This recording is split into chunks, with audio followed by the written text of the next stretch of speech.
And she should be. Megan, welcome to Money Talk Tuesday once again. Thank you, Nancy. It's great to be here. It's great to be here. It's a great morning, right? Hmm. Yeah, we're working on that great morning part. So I actually am excited because I feel like this is a question I get a lot when I'm coaching clients. Often they don't pay themselves at all, which is how it starts out when they come to me. Sometimes people aren't even paying themselves yet. They're not sure how to do that properly. And I would love you to walk us through how to do that. As we're streaming in many places. So this is for entrepreneurs, interior designers, business coaches, consultants, Yeah. service providers. How do we pay ourselves properly? Yeah, it's interesting, especially when people are first starting out and they're not paying themselves. It's like they have this idea of the business in their mind of when it's going to start like how it's going to start paying off, and it's always like in the future of like I don't deserve it yet. But really, what it comes down to is coming back to the idea that your money needs a job before it even gets in the door. Psychologically, we already pick our buckets. We pick the job.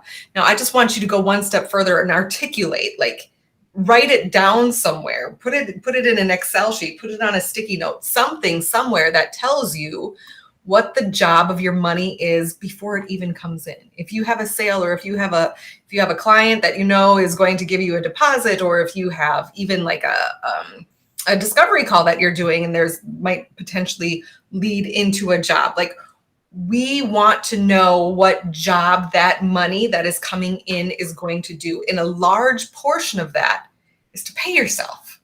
Pay yourself. Pay yourself. Pay yourself first. Pay yourself.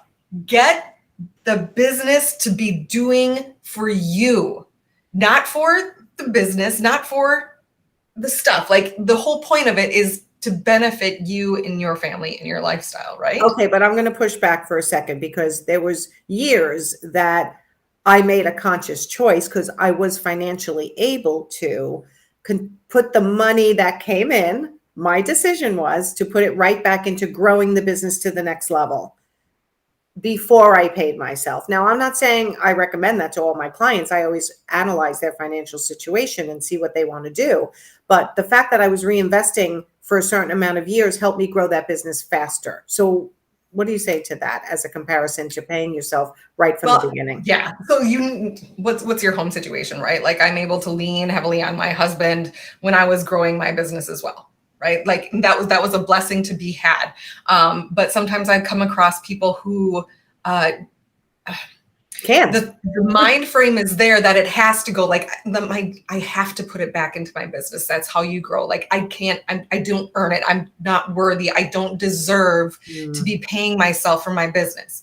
So I don't want it to be a default to this idea that you have that we don't necessarily know the source of, or don't even necessarily know that we have it. I want it to be a conscious decision. That's the trick. Instead of it defaulting to your belief patterns, I want you to make the conscious decision of this is the job of my cash before it even hits your bank account. So I know that everything I'm bringing in, 50%, 20%, 40%, right? We can't go into all the percentages right now based on how much you earn, but there are guidelines. But decide in advance, which I think was the key, what you're paying yourself out of what comes in. Right. And it can be a percentage. It can be a lump sum. It can be however you want it to be. I just want you to be conscious of this is the decision that I'm making and not something that's defaulting to me. I think that's huge. I have to tell you, because I find that's the biggest struggle for people, is making decisions as to what they want to do, because they start questioning, well, is that right? Should it be more? Should it be less? How much should I be paying myself? And I go through this with my clients all the time, and we go through and I'm like, let's start with paying you this amount of money. Let's see how that feels. Let's see how your operating expenses are doing by running your business with what's left. Let's see how much more money we can bring in. And we always are tweaking it. Yeah. Yeah, I love that. I love that. Like, because it's not like this is your salary forever and ever, amen, or you can't change this. I mean, you are the decision maker. And so many times people wait for permission. Yes. right? Like they don't want to hurt anything. They don't want to hurt anybody. They definitely don't want to damage their business. And so they get frozen by not knowing what the right answer is, thinking that Yes. there's a right answer, and there's not. It's all an experiment. It is. Everything's an Like, should I experiment. be paying myself is the question I get all the time. I'm like, well, isn't that why we work? Like, yes, you should be Yeah. paying yourself. But let's figure out how much feels okay to you right now as you're growing your business. Then let's figure out what's okay with you once your business is cruising. And then let's figure out what's okay and feels good and right and still able to run your business when you're ramping up to the next level. And that's always going to be something that ebbs and flows. Yeah, and you can model those things out. You can build a model and figure out like, okay, if I do this, what's my cash going to do? I mean, it's things that, and you can see how it fleshes out. Like your expectations versus reality is a really helpful exercise. Not a lot of people do it, but yeah, pay yourself. Set a line in the sand and say, okay, I'm going to pay myself, even if you're starting with like 20% or $2,500 or whatever that amount is. Make a decision, test it, see how it feels, see how it goes, and we can always tweak it later. Okay. Now, what about all the other things like disability and New York State tax? Well, in New York State, I'm in New York, taxes, and like, how do you deal with all that? Okay. So there's many ways. I'm going to start with like how to pay yourself. If you're just starting out and you just have an LLC, you're probably just going to take draws, because everything that happens in your business is going to flow through to your personal income tax anyway. When you're making, think of this threshold, when you're making like $85,000 a year in profit or paying yourself $85,000 a year or more, that's when it's time to start talking to your tax expert about forming an S corporation and paying yourself through a W-2. So I'm not going to get into the really, really detailed stuff here, but I just want you to just, hey, hang on a second. I'm definitely on track to make more than $85,000 this year. Now is probably the time to be talking to your tax expert before January 1st. Okay. And that tax expert is often your accountant or your CPA. Mm-hmm. Yep. Yeah. Now, disability insurance. We are in the unique position that as business owners, if we're going to go out and get a job, if we go out and get a job and work for somebody else, W-2, we probably have all of these insurance benefits as offered to us, like insurance, health insurance, disability, that type of thing. I find that disability is very important, especially for the self-employed, right?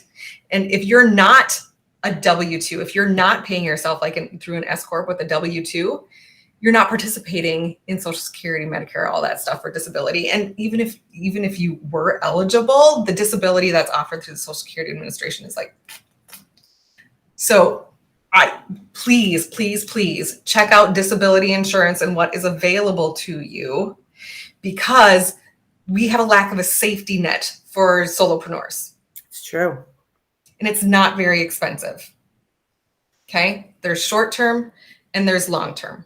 If your business can help you take care of yourself in case the worst case scenario comes up, all the better.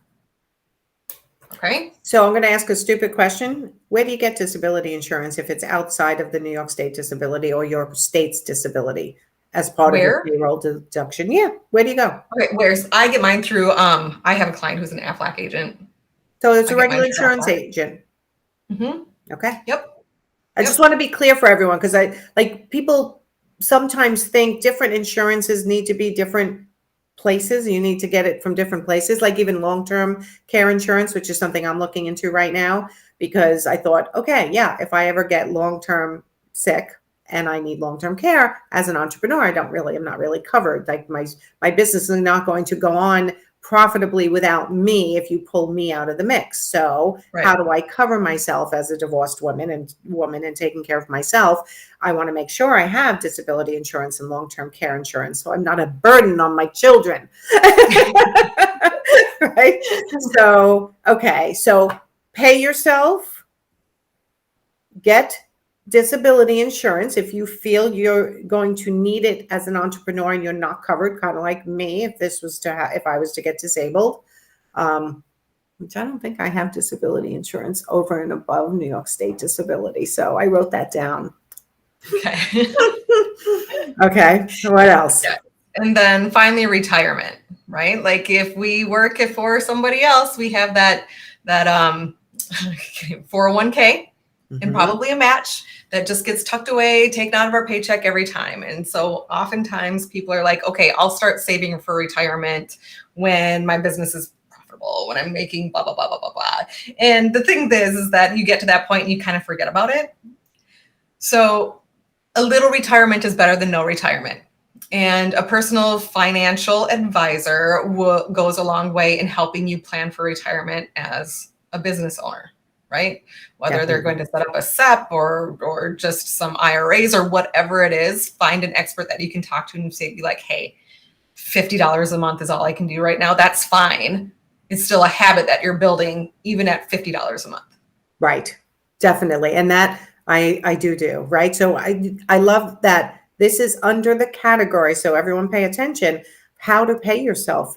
When you're adding to your retirement, you're paying yourself for the future of being able to not work as much or not work at all in the future. And I feel like people don't recognize that that's really valuable when they're in that throes of I'm growing my business. No, I can't put any money towards the future yet. I'm still growing my business. No, I can't pay myself yet. Disability insurance. I'm rocking and rolling. I'm not going to worry about that. And then boom, something happens and they're like, damn it, I wish I'd planned. So please, Yeah, and everybody, that retirement portion is like, okay, when I'm making lots of money, I'm just going to dump lots of money into my retirement. And we get to that point where we're making lots of money, and we're like, oh, I don't have to because I'm making all this money. I'll do it next time around. I'm going to go do this one thing. right. So no, make retirement a priority for sure. Okay. All right. So everyone who came on later, go back and listen from the beginning. This is truly one of the perfect topics for the end of the year. Because if you have not taken care of these things and haven't figured out how to pay yourself properly in 2021, you have the opportunity to change it now to start paying yourself properly in 2022, right? Right. So, all right. Tell everyone how to find you if they need help figuring out how to do this in more detail. Yeah, come on over to megandahle.com, pop a squat on my calendar, and we'll chat. Sounds good. All right. And if you need help just figuring out how to make more money and run an efficient business, that's where I come in. So get on my calendar through nancyganzelhofer.com if you need me. So thanks, Megan. You're welcome. My pleasure, Nancy. Next week? Are we here next week or are we not here next week? When's Thanksgiving? Thanksgiving week. Let's see. My calendar says. The calendar says. Money Tip Tuesday on the 23rd. Okay. We'll be here next week on Tuesday then. Everyone go have a great week and a great Tuesday, and we'll see you next time.